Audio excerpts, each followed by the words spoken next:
Oh, panibagong araw naman mga tropang gar. Panibagong haircut video naman tayo mga tropang gar. Inuna natin, una may Jack Clipper Guide.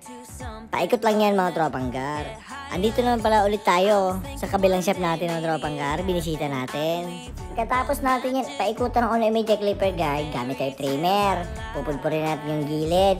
Ang gupit lang natin dyan mga tropang gar, alanganin low fade yan, alanganin mid fade. Sinusundan ko lang yung pagkatayuin ng buhok ng customer. Tsaka medyo malalayo yung hibla niya, ng buhok niya. Kaya tatansyahin na lang natin ito mga tropang gar. I-open natin yung clipper lever.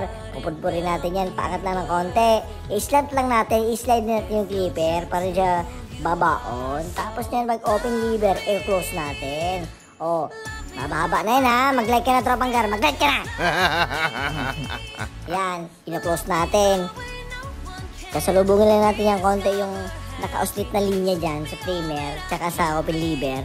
Buburahin lang natin. O nakita nyo, buburahin natin. Tapos 0.5 clipper guide. O may jack clipper. Idudugtong na ulit naman natin yan. Yung sa open lever hanggang sa unay medyo na clipper guide. Hanggang sa tingin-tingin nyo na wala ng black spot, dandaan-daanan nyo na lang. Para smooth tignan mga tropang gar. O mag-like ka na ha, mag-like ka na. Mag-like ka na. Tapos tanggal natin yung bolt sa may side. Tapos natin itanggal ng bolt dyan. Gagamitin na ng gunting yan mamaya. Ipifinishing natin. Yan, tatanggal-tanggalin natin yung mga uslit dyan. May mga tikos-tikos pa kasi yan mga tropang gar. Pag kinikliper mo yan, kailangan linisin mo talaga yan. Dadaanan mo ng plangketa yan mga tropang gar. Tapos, request siya, si-save daw. O sige, si-save na lang natin. Hindi natin gagamitin ng ano yan.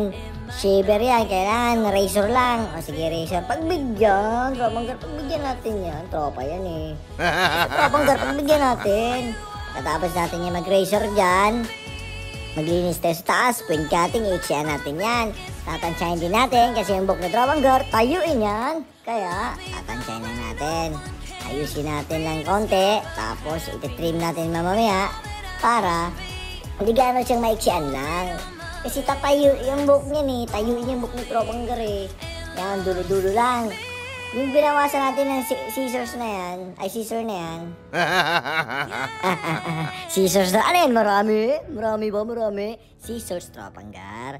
Yung binawasan natin ng konti ng scissors mga tropang gar, babawasin natin ulit yan ng tining. Tining scissor naman yan para hindi siya masyadong buo. Baga may ano din siya konti, may volume na rin siya na konti na ano. Parang missing na. Hindi na siya masyadong buong buo talaga. Pagkatapos yan, hair blow dry na natin. O, malapit na tayo matapos ha. Malapit na. Kita niyo yan. O, malapit na. Rin roller brush na natin yan. Malapit na. Hindi ka pa rin nag-like. Mag-like ka na, tropang gar. Mag-like ka na. Malapit na yan. O, mag-like ka na. Malapit na yan. Yan, hair product, pomade, wax, o ano man lalagay natin. Gel. Kung gusto mo, gel na. Old school. Old school. Gel. O, yan ang finished haircut na tropang gar natin na nagawa ngayong araw na ito mga tropang gar. Sana safe tayong lahat sa ulan-ulan yan mga tropang gar. Next video ulit.